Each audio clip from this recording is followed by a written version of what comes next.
ચાલો આજે વાત કરીએ ઇતિહાસના એક એવા પ્રકરણની જેણે ગુજરાતનું ભાગ્ય કાયમ માટે બદલી નાખ્યું.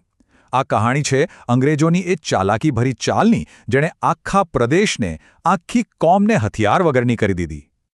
જરા વિચારો કે એક વિશાળ સામ્રાજ્ય પર તમારું શાસન છે અને અચાનક ચારે બાજુ બળવો ફાટી નીકળે છે, સત્તા હાથમાંથી સરકી રહી છે. શું કરશો?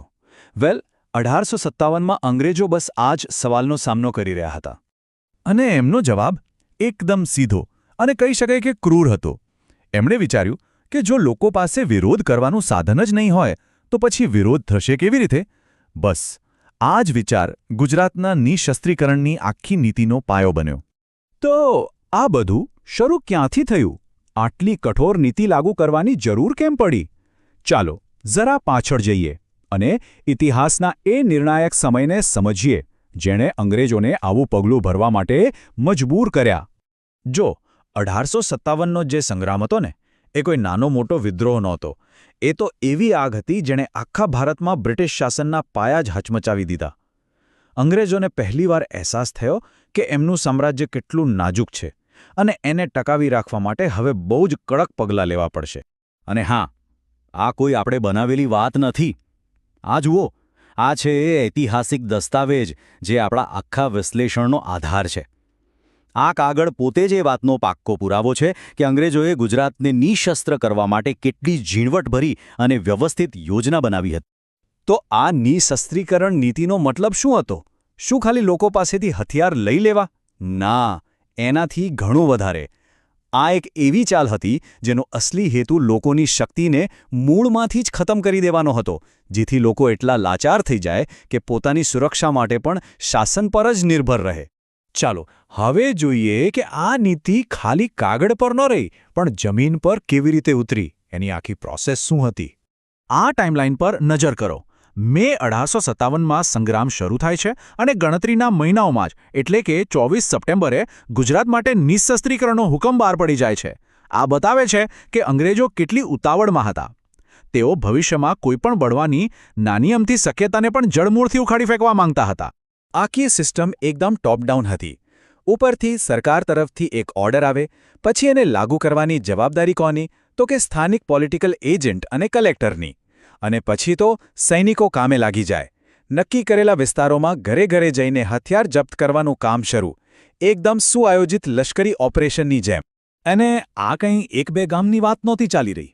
આપણા સ્ત્રોત મુજબ ખેડા, મહીસાગર, પંચમહાલ, દાહોદ એટલું જ નહીં, ગાયકવાડના શાસન હેઠળના પ્રદેશો, ગુજરાતના મોટાભાગના વિસ્તારોને ટાર્ગેટ કરવામાં આવ્યા હતા. મતલબ કે ગુજરાતના એક બહુ મોટા હિસ્સાને સંપૂર્ણપણે હથિયાર વગરનો કરી દેવામાં આવ્યો. પણ આ નીતિની અસર ખાલી હથિયારો જપ્ત કરવા પૂરતી સીમિત નહોતી. એની સામાજિક અને સાંસ્કૃતિક અસરો તો ખૂબ જ ઊંડી અને લાંબા સમય સુધી ટકી રહે તેવી હતી.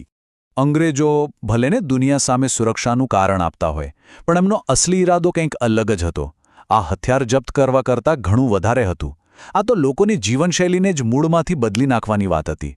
એ લોકો એક એવી પ્રજા બનાવવા માંગતા હતા જે લડાયક ના હોય, જે સવાલ ના કરે અને બસ ચૂપચાપ શાસન સ્વીકારી લે.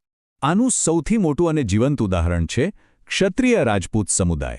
જો એમના માટે હથિયાર એ માત્ર સ્વરક્ષણનું સાધન નહોતું, એ તો એમની ઓળખ હતી, એમના વડવાઓનું ગૌરવ હતું, સમાજમાં એમના સ્થાનનું પ્રતીક હતું. એટલે જ્યારે એમની પાસેથી હથિયારો છીનવી લેવામાં આવ્યા ત્યારે એ એમની સદીઓ જૂની લડાયક ઓળખ પર સીધો જ હુમલો હતો. અને આ અસર ખાલી રાજપૂતો પૂરતી જ સીમિત નહોતી. કોળી સમુદાયો, ભીલ જનજાતિઓ અને બીજા એવા કેટલાય લડાયક જૂથો જેમની આખી સંસ્કૃતિ અને આજીવિકા જ શસ્ત્રો સાથે જોડાયેલી હતી, એ બધા પર આની બહુ ગંભીર અસર પડી. એમની આખી સામાજિક વ્યવસ્થા અને પરંપરાગત ઓળખને જાણે કે નબળી પાડી દેવામાં આવી. અને આ કોઈ અકસ્માતે નથી થયો. આપણા સ્ત્રોત દસ્તાવેજમાં તો સ્પષ્ટપણે લખ્યું છે કે આ નીતિનો એક મુખ્ય ઉદ્દેશ્ય લોકોની શૌર્ય ભાવનાને જ ખતમ કરી દેવાનો હતો. તમે સમજી શકો છો, આ એક ઇરાદાપૂર્વકનો સુનિયોજિત સાંસ્કૃતિક હુમલો હતો. સારું, તો હવે આ આખી વાતને થોડા મોટા કેનવાસ પર જોઈએ. ગુજરાતનું નિશસ્ત્રીકરણ એ કોઈ એકલી અટુલી ઘટના નહોતી. એ તો અંગ્રેજોની એક બહુ મોટી સામ્રાજ્યવાદી રણનીતિનો એક નાનકડો પણ બહુ મહત્વનો હિસ્સો હતો. અંગ્રેજો જે પણ કરતા હતા ને, એ એક મોટી ગેમનો ભાગ હતો. એમનો ફાઇનલ ગોલ શું હતો? ભારતમાં પોતાના શાસનને કાયમ માટે એટલું મજબૂત બનાવવું કે કોઈ એને હલાવી ન શકે. અને ગુજરાતનું નિશસ્ત્રીકરણ એ લક્ષ્ય સુધી પહોંચવાની દિશામાં એક મહત્વનું પગલું હતું. અને હવે આપણે એ મુદ્દા પર આવીએ છીએ જે આખી રણનીતિનો પર્દાફાશ કરી દે છે.